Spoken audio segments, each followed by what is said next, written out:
Today, I introduce you to the Cope family, a 5-year generation legacy, understanding what hard work goes into making farming work and preserving it for the future. Hi, I'm Glenn Cope. I'm Leanne Cope. And we're beef cattle producers from northern Barry County, just south of Aurora. Well, Glenn and Leanne, thank you for welcoming us here, and we have great ties together. I think going back many years, our parents grew up in the same circles and as young kids running around. But nowadays, we typically see each other on the road at agricultural events all over the country. We're here at your farm, but you wear many other hats when it comes to roles in agriculture. What has led you to serve outside the farm gate? Well, I think my parents taught me from a young age, you want to give back to the industry that helped make your living. And so I think it's important for us to get involved and tell our story, tell the good message of agriculture, and that's kind of what I've tried to do over the years. So, when he's out attending those meetings, Leanne, you're holding down the fort. And as a local science teacher, who was actually, I think, my brother's science teacher, how do you incorporate your role in agriculture in the classroom?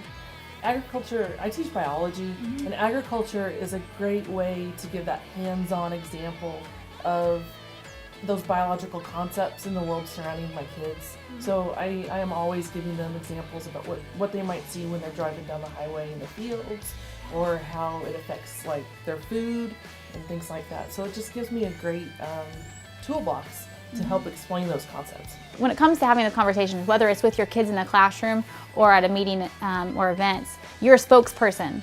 So how do you answer those questions and those challenging questions when it comes to where their food comes from? The average American is 4 generations removed from the farm, so there's not a lot of knowledge base there for what it is that we do every day. And I think it's important that we explain how food is produced, what it takes to produce food.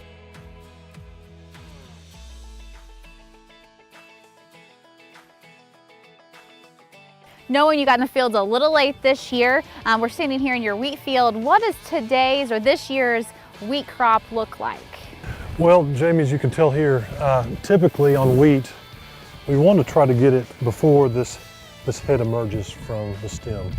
Well, obviously we've had so much rain, it's been so cool, we've been late getting to it, so it's getting more mature. We're starting to see the bottom of this stem starting to turn a little bit yellow. And so we know that it's getting a little too mature. The nutrients, the quality of that won't be quite as good as it could have been if we'd have gotten to it about 20 days ago. But still yet, it'll be pretty good hay. We'll probably wrap it, and so we'll make haylage out of it, and it'll ferment in sile, and the cattle love it. You mentioned wrapping, and that's when you're actually wrapping the bales in plastic, creating that fermentation process. What does that do to the grass and the quality? Well, what we're doing essentially is we're taking away the oxygen from the hay, and it will ensile. So it's kind of like a fermentation process, and it sweetens the grass. It breaks down those fibers that's in the tissues of the grass, and it makes it really palatable for the cattle. They love it. They do good on it, and when you unroll it, there's a lot less waste because they like it so much, and cattle do really good on it. In fact, when I cut into it, sometimes it almost smells so good I want to eat it myself. And the girls come running. Right? That's right.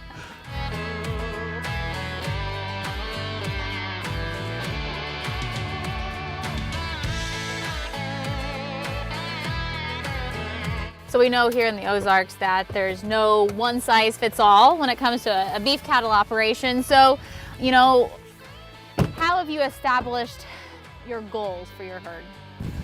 Well, we try to continually improve our genetics. We try to purchase good bulls with good expected progeny difference, EPDs.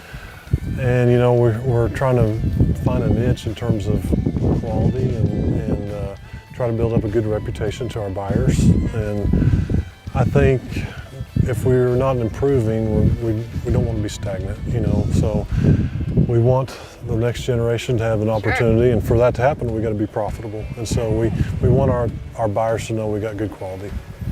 And as I look behind you, I see a mainly black herd. Looking into the genetics, a little white face on them, how have you kind of fine-tuned the genetic side when it comes to the breeding program? Well, I've been going kind of with an Angus Hereford cross. I think you get that hybrid vigor, which is so important. Absolutely. When they're out here on this fescue and orchard grass, they're going to perform with that extra hybrid vigor. They're going to breed back, those cows are going to breed back better. But ultimately, you also get the good carcass quality from the Angus side and the Hereford side as well. And so I think it's a good combination that just works really well for us. Earlier this season, agriculture was hit hard. And we were truly confronted with agriculture is essential to the U.S. economy, to the Missouri economy. So how did you tread through? What did it look like on the beef side of things? Well, ultimately what we were doing was we were holding cattle that we normally have already marketed, hoping that this market would get better. And we're still holding out some hope. You know, hopefully as things progress, workers will get back to work, the economy will improve, consumers will buy our product at the retail level, but ultimately we want these processors to get to processing our animals at 100% capacity and work through this backlog of not only beef, but also pork and poultry as well. Well, on a little lighter note, your son's here with you. You had a little extra help this spring and summer leading into hay and to maybe even spring calving. So was it nice having family home more and able to kind of put to work? You know, Jamie, as you and I, being raised on the farm, we're not ignorant of involuntary servitude. so with my son this summer, it's been an early summer for me and for him as well. And so we put him to use during this whole process. And you know, it's great. I think farm kids learn a lot on the farm in addition to what they learn at school. And so it's been great to have him home another 2 months before summer actually started.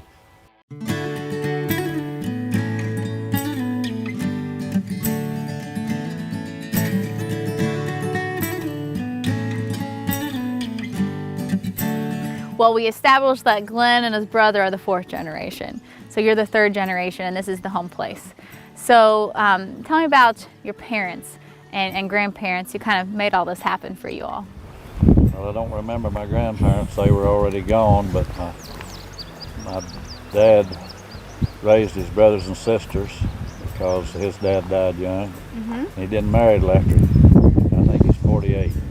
And I came along kind of late in life as a generation skip. I was always at home with older people. I was raised with older parents.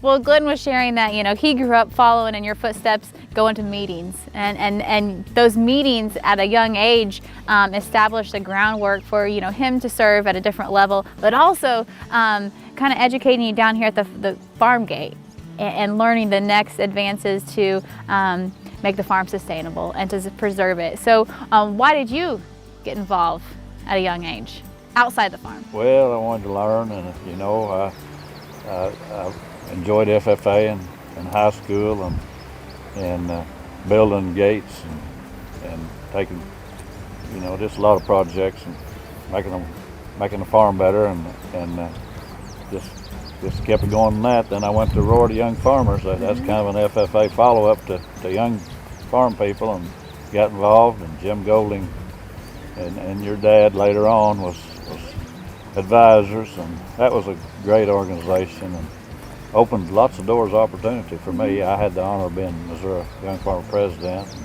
So how has farming changed? What looks the most different? The land is the same. We got green grass behind us and the brook behind us we can hear. But how has technology potentially changed what you do? Well, you know, everything's easier than it used to be. It used to be hard. We'd bale square bales of hay, and gosh, that was work putting them up. Now it's round bales, and we still cab tractors. We still put our hay in the barn. A lot of people don't. We put our round bales in the barn, or those that we wrap for silage. Of course, they're wrapped and sealed, but it's not as much work as it used to be. You know, you still enjoy it? Oh, I love the industry. I love the cattle industry. I love farming. It's been good to me, and you know, beef cattle business. I still deal with people I never see, and you know, we'll sell 2 or 3 potloads of cattle to a guy we've never seen, and your word's your bond. And there's not many. You never see that customer, but it's still a relationship, isn't it? Yeah. Absolutely. It's not many relationships like that left. You know, when you deal with somebody you sell them cattle, and you know they're going to pay you, or you trust that they will, and they always do. Or always have me. I mean, they don't, not all of them, but it's a great industry. I love the ag industry. I love the ag people.